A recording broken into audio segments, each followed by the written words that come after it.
Assalamualaikum warahmatullahi wabarakatuh. Bismillahirrahmanirrahim. Alhamdulillahi rabbil alamin. Wa afdalus salati wa atamu taslimi ala sayyidina Muhammadin wa ala alihi wa sahbihi ajma'in. Rabbi shrah li sadri wa yassir li amri wa hlul 'uqdatam min lisani yafqahu qawli. Subhanaka la ilma lana illa ma 'allamtana innaka antal alimul hakim. Allahumma akhrijna min zulumatil wahmi wa akrimna binuril fahmi waftah 'alaina bima'rifatil ilmi wa sahhil akhlaqana bil hilm waj'alna mimman yastami'una al-qawla fayattabi'una ahsanah. Allahumma آت نفوسنا تقواها وزكها أنت خير من زكاها أنت وليها ومولاها. اللهم أرنا الحق حقا وارزقنا اتباعه وأرنا الباطل باطلا وارزقنا اجتنابه. اللهم انفعنا بما علمتنا وعلمنا ما ينفعنا وزدنا علما وهدى. أما بعد. Qala Allah subhanahu wa ta'ala fil Qur'anil Hakim, Qul in kuntum tuhibbuna Allaha fattabi'uni yuhibbukumullah. Sadaqallahul azim.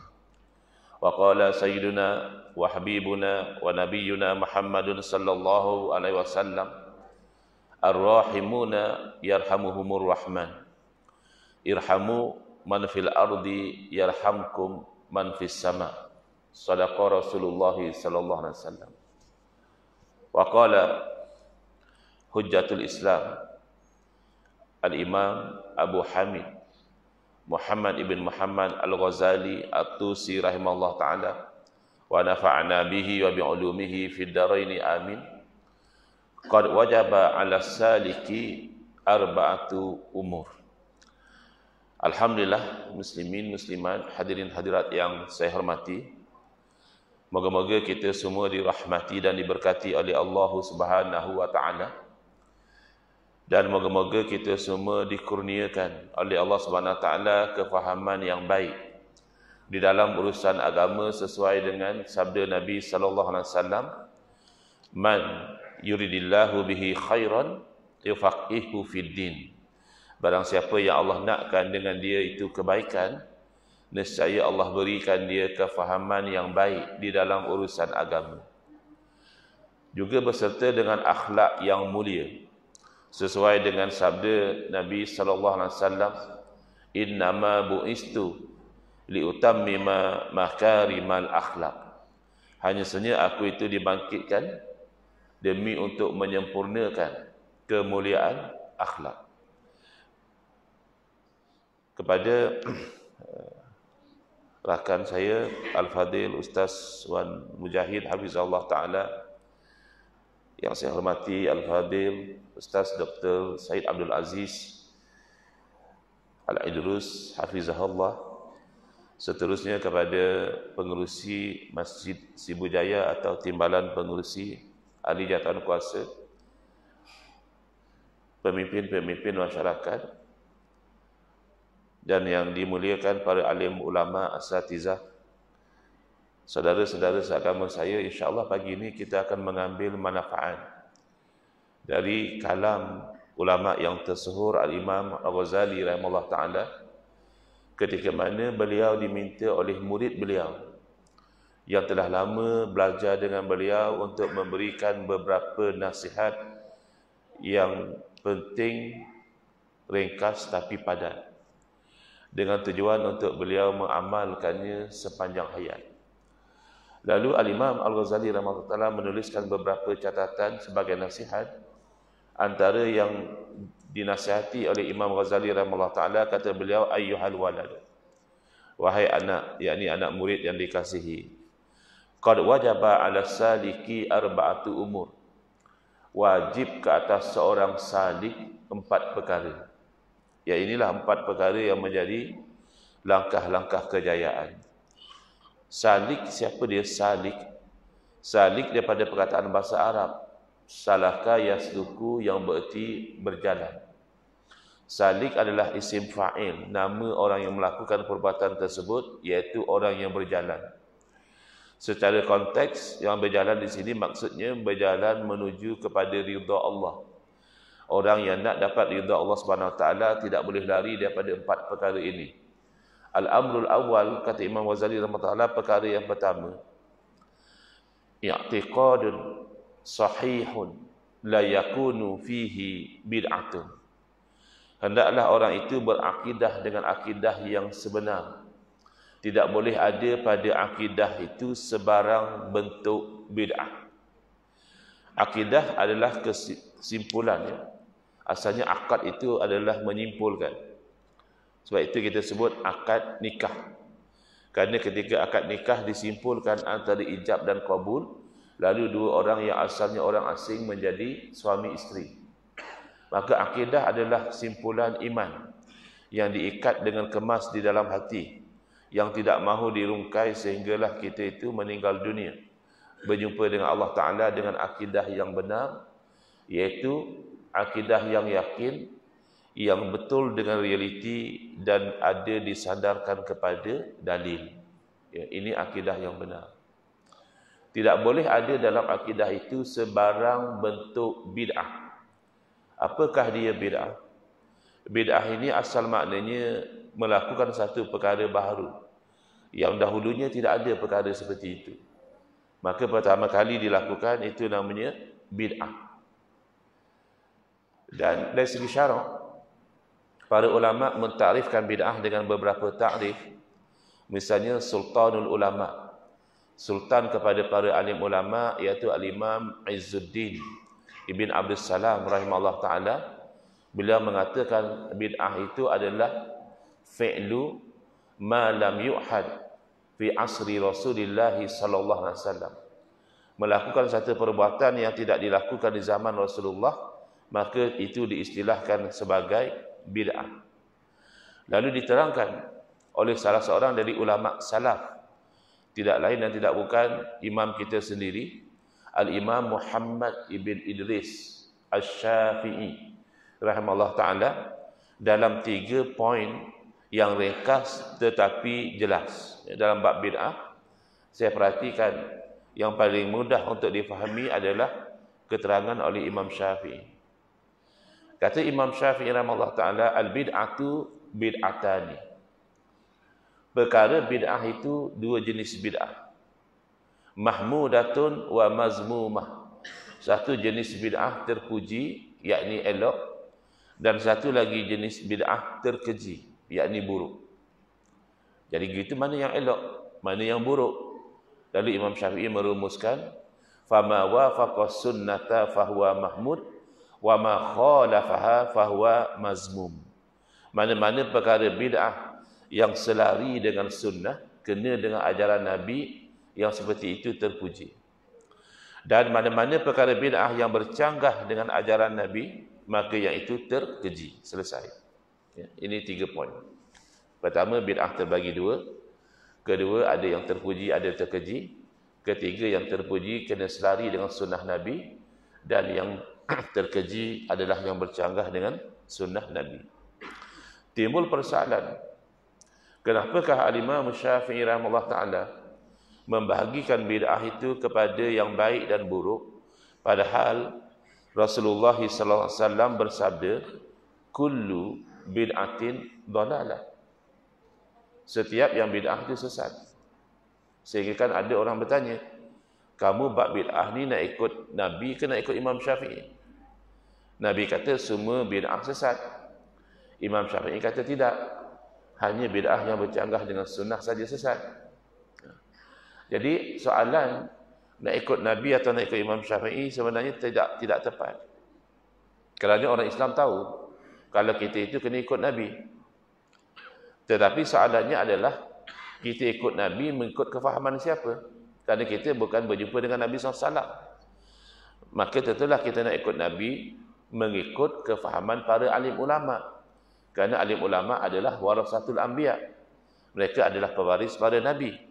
Dan salah seorang ulama yang diiktiraf ilmu dan juga kemahirannya adalah Imam Syafi'i rahimahullah ta'ala. Lebih-lebih lagi Al-Imam Syafi'i rahimahullah ta'ala ketika beliau menerangkan bid'ah terbagi dua, tidak ada satu orang ulama pun yang menolak dan membangkang pembahagian tersebut. Kenapa? Cuba lihat syarah kepada hadis kullu bid'atin dalalah. Ini ada dalam sahih Muslim ya. Hadis ini hadis sahih. Tapi di zaman kita sudah ada kumpulan umat Islam yang memahami hadis sahih ini dengan kefahaman yang tidak sahih. Ini bahaya. Ini hadis sahih Ustaz, betul hadis sahih, tapi cara kamu faham tidak sahih. Nak sahih macam mana? Rujuk pada ulama. Antara ulama yang hebat di dalam memahami hadis-hadis sahih Muslim adalah Al-Imam An-Nawawi. Ya, Imam Nawawi rahimahullah ta'ala menyusun syarah sahih Muslim. Hadis-hadis sahih Muslim disyarah oleh beliau.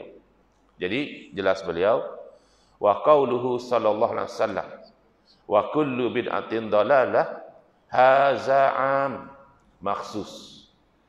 Dan sabda baginda SAW, setiap bid'ah itu merupakan kesesatan, ini adalah lafaz yang umum, tetapi makhsus, maksudnya khusus.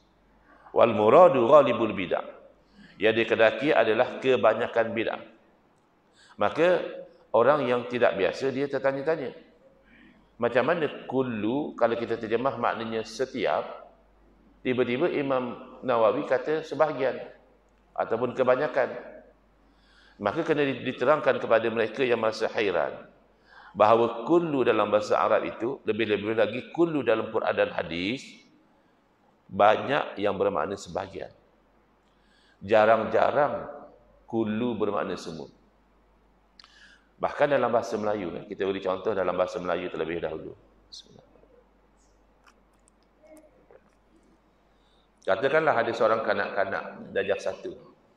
Dia datang jumpa kita, dia kata, "Pakcik, uncle, saya pergi ke sekolah setiap hari." Ya, setiap tu dalam bahasa Arab kullu. Ya, azhabu ilal madrasati kulla yaumin. Setiap hari. Lalu kita tanya, "Adik memang betul ke pergi sekolah setiap hari?" Dia kata, "Betul. Saya tidak pernah ponteng." Oh. Lalu kita tanya lagi, "Adik hari Sabtu pergi sekolah tak?" Dia cakap, "Oh, hari Sabtu saya tak pergi." "Hari Ahad adik pergi tak sekolah?" Sumpah hari ini kan Ahad. Dia cakap tak pergi. Lalu kita kata, kan adik cakap bohongnya. Adik kata pergi sekolah setiap hari. Tapi hari Sabtu Ahad adik tak pergi pun. Secara jujur, agak-agak adik itu yang berbohong atau pakcik tadi yang tak faham bahasa? Kalau pakcik itu faham bahasa, dia tidak akan komplain. Memanglah 2 hari yang cuti itu, kanak-kanak tadi tidak ke sekolah, memang sekolah tidak buka, hari cuti. Tapi dia pergi ke sekolah 5 hari dari 7 hari, masih betul untuk dia kata saya pergi ke sekolah setiap hari. Itu baru dalam bahasa Melayu. Belum dalam bahasa Quran hadis lagi. Dalam Al-Quran misalnya Allah berfirman, "Tudammiru kulla syai'in bi amri rabbiha." Tudammir maknanya membinasakan. Apakah yang membinasakan? Taufan. Apakah yang dibinasakan? Kulla syai'in. Setiap sesuatu. Jadi kalau kita tengok pada zahir ayat Quran, dalam kejadian bala Taufan itu, kerana kaum itu engkar untuk beriman kepada Nabi mereka, maka tidak ada yang tidak binasa kerana Al-Quran sebut kulla syai'in.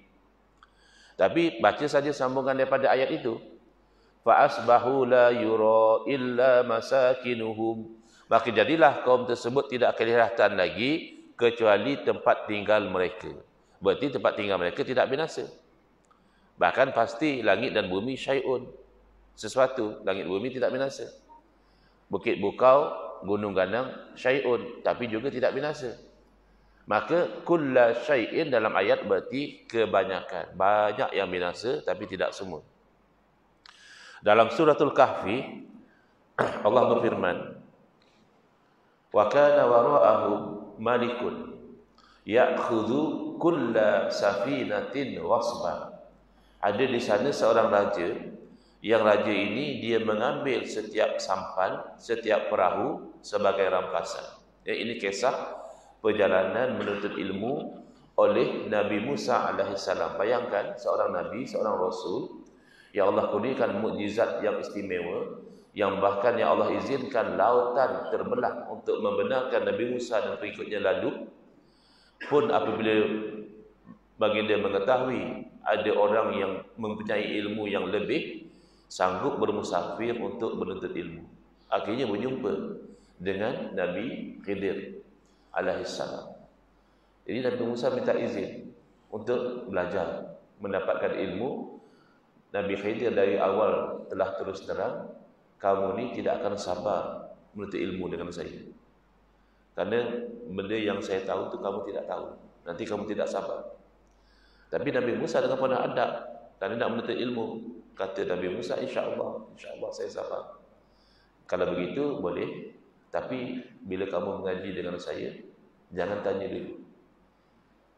Jangan sikit-sikit tanya, sikit-sikit tanya. Sampai masa saya akan terangkan. Jadi Nabi Musa aku sambut. Tapi sebagai seorang Rasul, tentulah Nabi Musa alaihissalam, bagi dia tidak tahan melihat perkara-perkara yang pada zahir syariat salah. Antaranya apabila kedua-dua Nabiullah ini naik di dalam sampannya, perahu orang-orang miskin yang bekerja di laut, Nabi Khidir lubangkan sampan itu. Jadi Nabi Musa tengok ini tak betul, rosakkan harta benda orang. Lagi pula yang dilubangkan itu sampan. Kalau rumah boleh tahan lagi, sampan kan kalau masuk air tenggelam. Akhirnya ditegur oleh Nabi Musa, kenapa buat macam ini? Kemudian kali kedua ditegur lagi, kali ketiga ditegur lagi. Akhirnya kata Nabi Khidir alaihissalam, setakat ini saja, kerana syarat kamu tidak boleh penuhi. Jadi cukup setakat ini saja. Lalu Nabi Khidir terangkan satu persatu. Amma safinatu fakanat limasakin. Adapun sampan tadi itu adalah milik beberapa orang miskin, mereka berkongsi, ya'maluna fil bahri, mereka gunakan sampan itu bekerja cari makan di laut. Fa aradtu an a'ibaha. Saya tadi itu nak rosakkan sampan itu bukan saja-saja. Ada sebabnya. Apa sebabnya? Wa kana wara'ahum malik. Kerana di sana ada seorang raja dan raja ini zalim. Apakah kezaliman raja ini? Ya'khudhu kulla safinatin ghasba. Raja ini mengambil setiap sampan yang lalu di kawasan dia sebagai rampasan. Jadi kalau ikut sahih ayat Quran, kulla safinah berarti semua sampan pasti dirampas. Sebab Quran dah sebut kul maknanya setiap.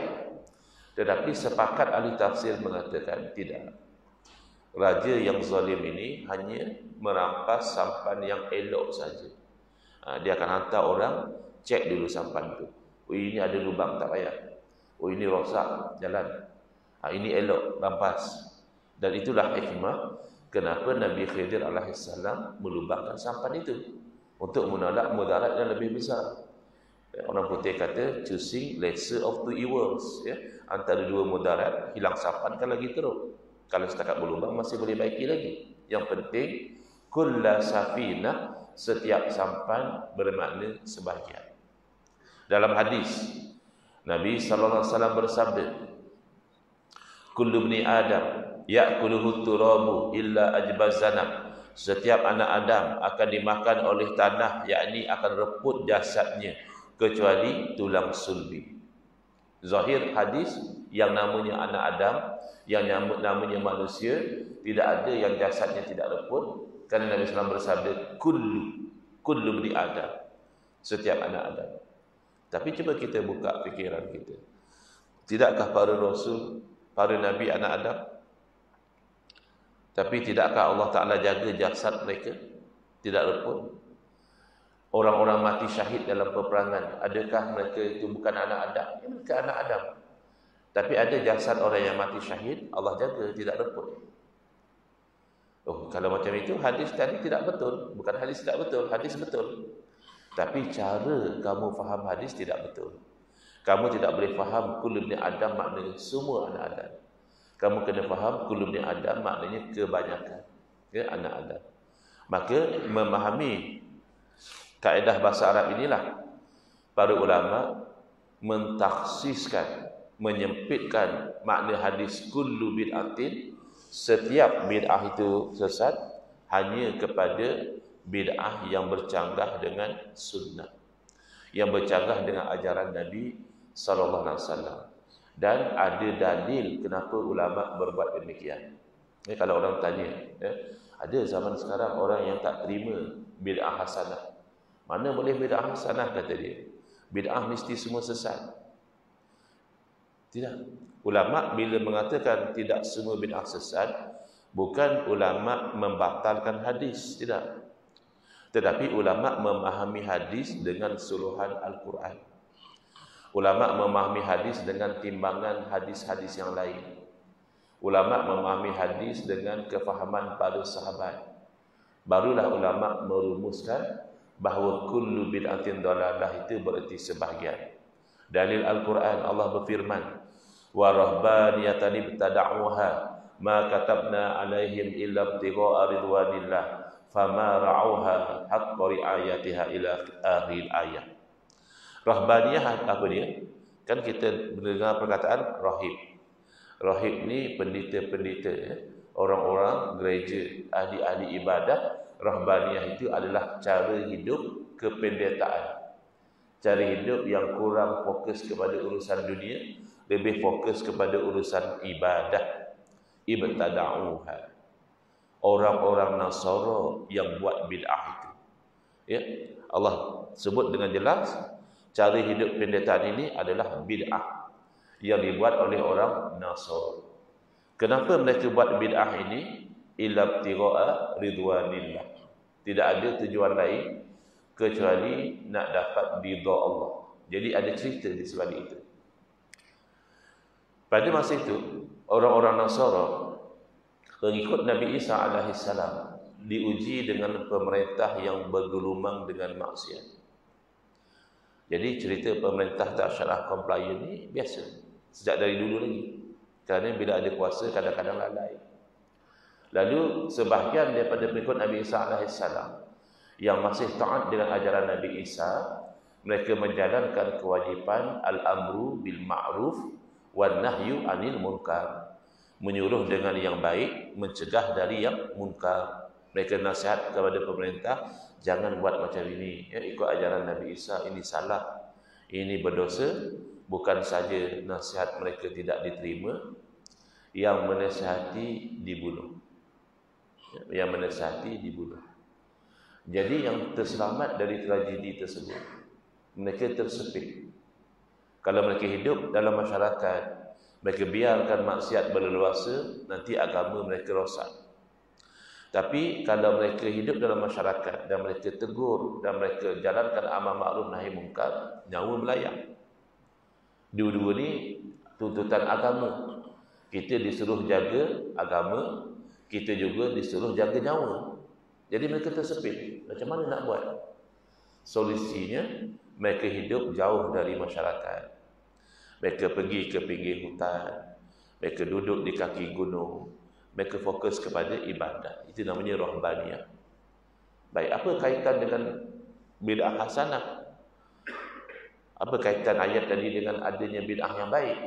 Kaitannya adalah ketika orang Nasara membuat bid'ah rahbaniyah, Allah tidak mengeji mereka. Tetapi sebaliknya, fama ra'auha haqqa ri'ayatiha, dah elok mereka hidup macam itu. Lepas itu mereka tidak lagi memenuhi tuntutan kehidupan macam itu. Mereka hanyut dengan dunia semula. Lalu Allah melabelkan mereka sebagai orang fasik.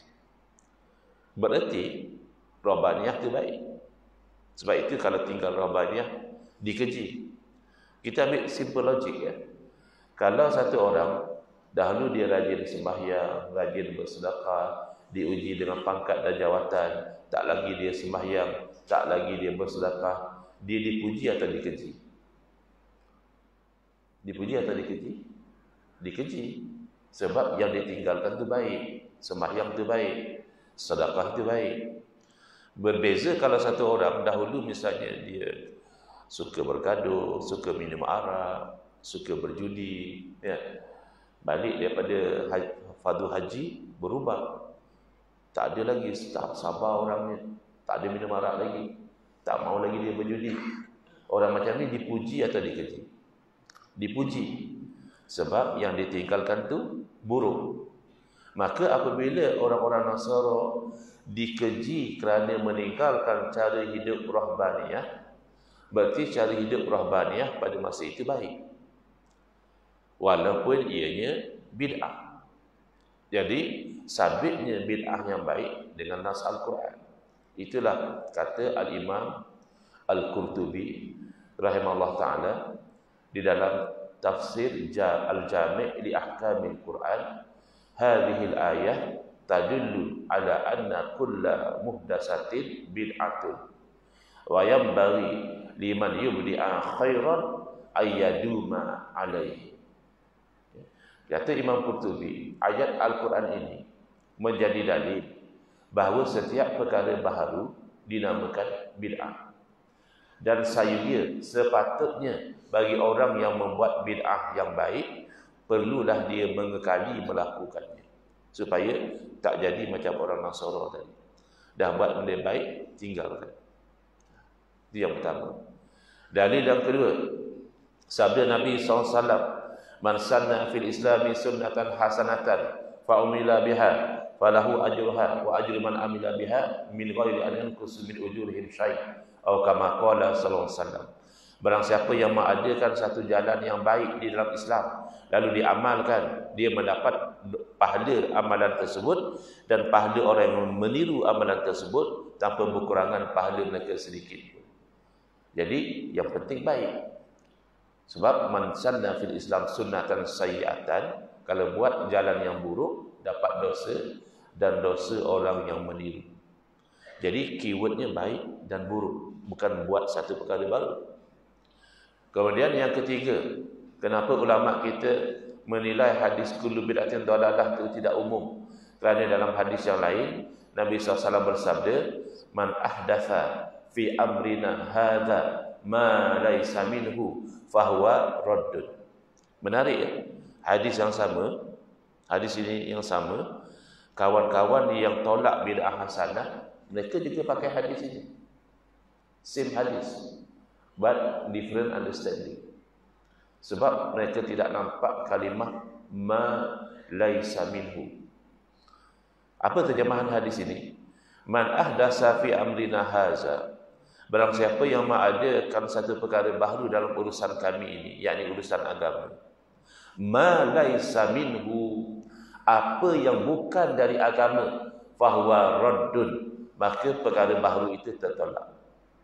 Jadi mereka kata, tengok, mana boleh ada perkara baru? Bukan. Tidak boleh ada perkara baru yang tidak ada asas dalam agama. Maka mafhum mukhalafah, the implied understanding adalah kalau perkara baru itu dari agama, maka ia diterima. Sebagai contoh, ya, amalan menyambut Maulidur Rasul, ya, sallallahu alaihi wasallam. Ada tidak zaman Nabi buat sambutan Maulidur Rasul? Ada atau tidak zaman Khulafa' Ar-Rasyidin? Khulafa' Ar-Rasyidin mengadakan perayaan Maulidur Rasul? Tidak ada. Berarti sambutan Maulidur Rasul itu perkara baru, istilahnya bid'ah. Kerana itu ada sebahagian menolak menyambut Maulidur Rasul. Bahkan mereka mengatakan itu bid'ah yang sesat.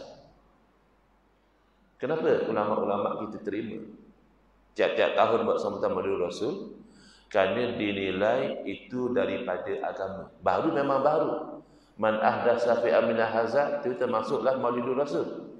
Tapi untuk tertolak, kena cek ma laisa minhu, apa yang bukan dari agama. Maka sambutan Maulidur Rasul dikaji, didapati ianya dari agama. Bagaimana? Pertama, kerana ia termasuk di dalam mengikut perintah Allah.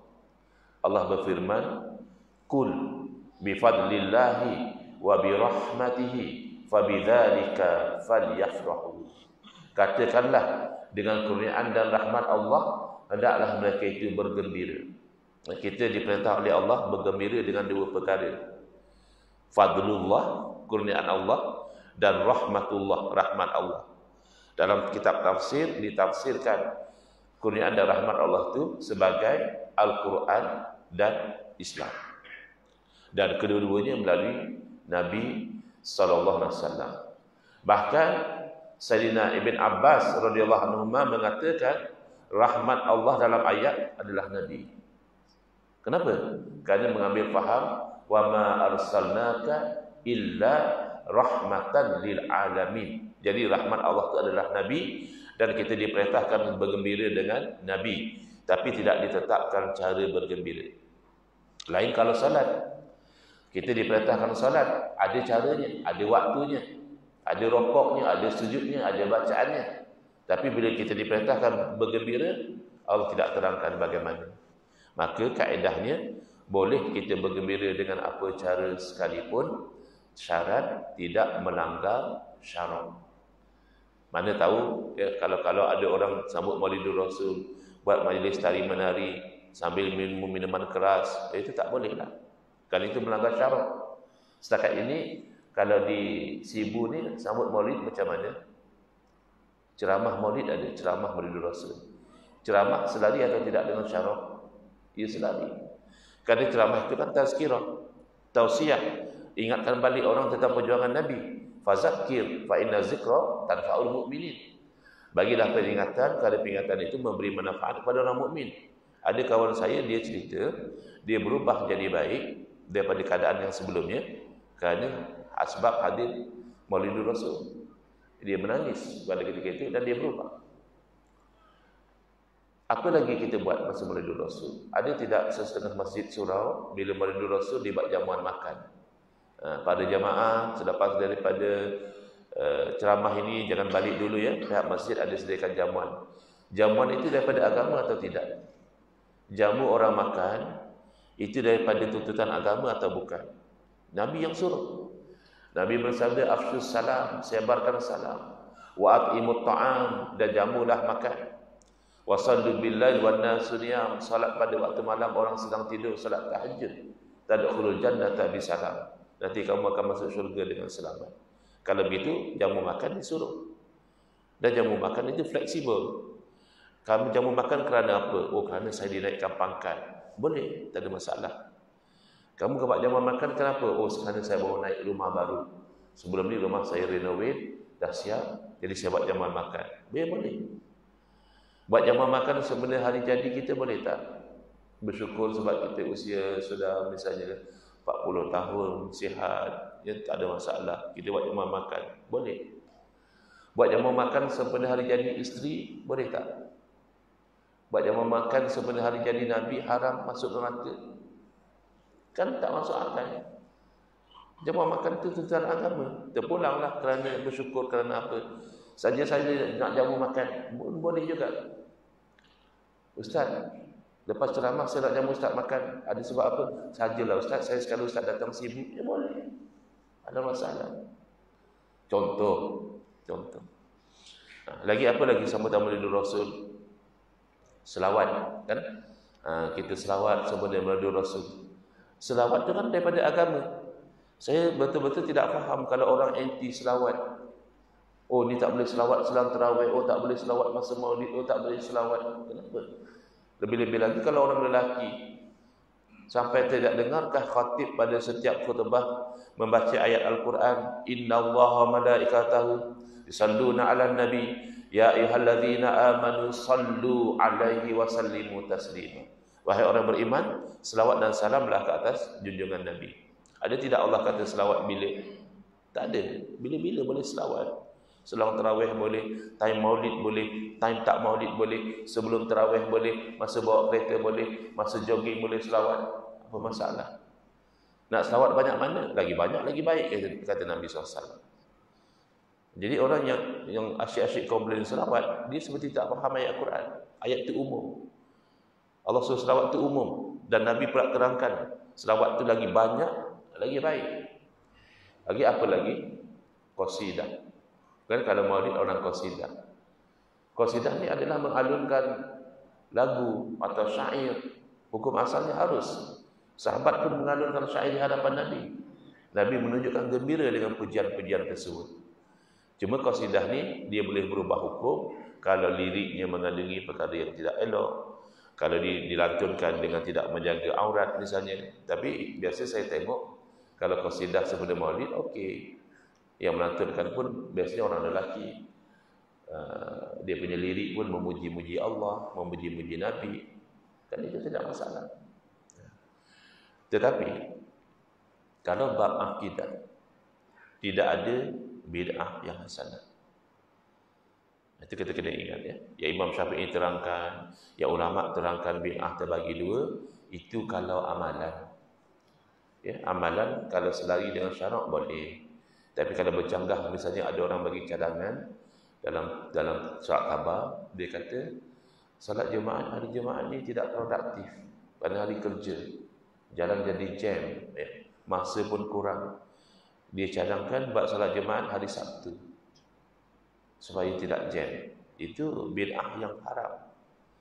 Ada lagi orang cadangkan, kata dia oleh kerana berlakunya rempuhan dalam Terawum Mu'assim. Satu masa dahulu kalau masih ingat, ramai orang haji meninggal kerana rempuhan dalam Terawum.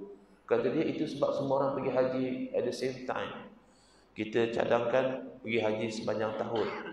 Nak pergi Muharram boleh, nak pergi Rabiul Awal boleh. Itu bid'ah haram. Kerana bercanggah dengan syarak.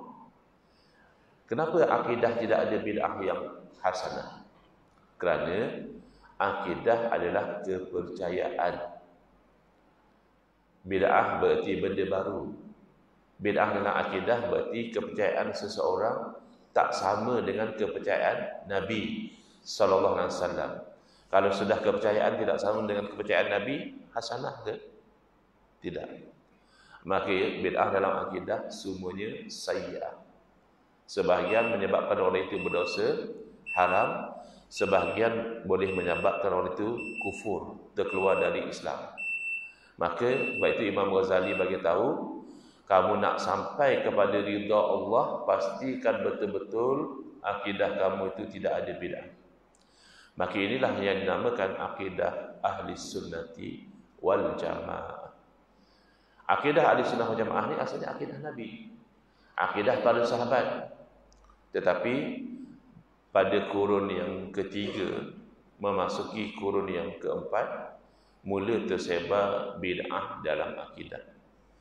Ada bid'ah menafikan takdir Allah, namanya Qadariyah.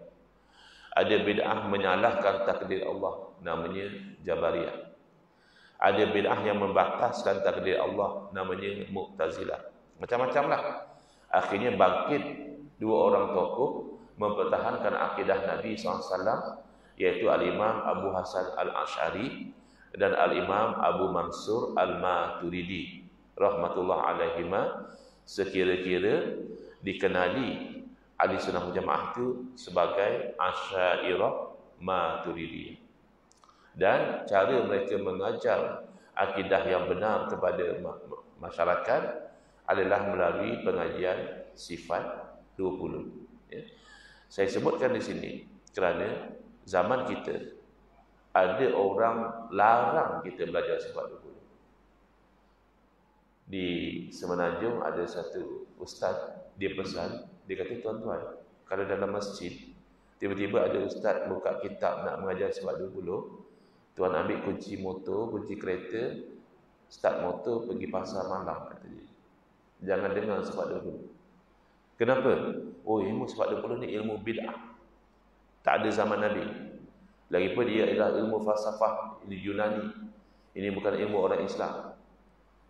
Ini kalau orang sebenarnya cakap sembang bikin bimbang. Dia cakap perkara yang bagi kita risau. Sifat 20 ni ilmu yang salah ya. Ilmu orang kafir ya. Cuba kita kaji. Pertama dia kata sifat 20 ni ilmu bid'ah, maknanya ilmu yang baru. Betul ke? Zaman Nabi tidak ada orang beriman bahawa Allah wujud. Zaman Nabi tidak ada orang beriman bahawa Allah wujud, tidak ada permulaan, qidam. Zaman Nabi tidakkah orang beriman bahawa Allah tidak akan binasa, baqa. Zaman Nabi tidakkah orang beriman bahawa Allah tidak sama seperti makhluk dan makhluk tidak mungkin sama seperti Allah. Mukhalafatuhu ta'ala lil hawadis. Tidakkah zaman Nabi orang beriman bahawa Allah itu tidak berhajat kepada makhluk. Qiyamuhu ta'ala binafsih. Tidakkah zaman Nabi orang beriman bahawa Allah itu Maha Esa, tidak ada sekutu baginya, wahdaniyah. Zaman Nabi tidakkah orang beriman bahawa Allah itu Maha Hidup, hayat. Zaman Nabi tidakkah orang beriman bahawa Allah itu Maha Mengetahui, ilmun.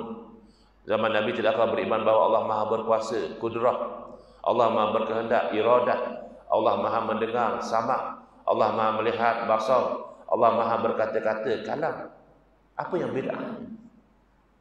Inilah keimanan orang Islam semenjak zaman Nabi Adam alaihissalam sehinggalah kiamat. Tidak ada orang Islam yang kufur dengan sifat-sifat ini. Yang baru hanya penyusunan, itu biasa. Tajwid, ada ke sahabat Nabi dulu belajar tajwid? Ini namanya idgham birunnah. Sayyidina Abu Bakar belajar. Ini namanya idgham bila gunnah. Ini mad asli, ini mad badal, ini mad arif lis sukun. Mana ada sahabat belajar macam itu? Tapi tajwid ada. Sahabat baca Quran bagus, panjang pendeknya betul, makhrajnya tepat. Penyusunan ilmu datang kemudian, itu biasa. Lalu dia kata ini ilmu sifat 20, ilmu falsafah Yunani. Tanya kepada dia, apa nama ahli falsafah Yunani yang mengajar sifat 20?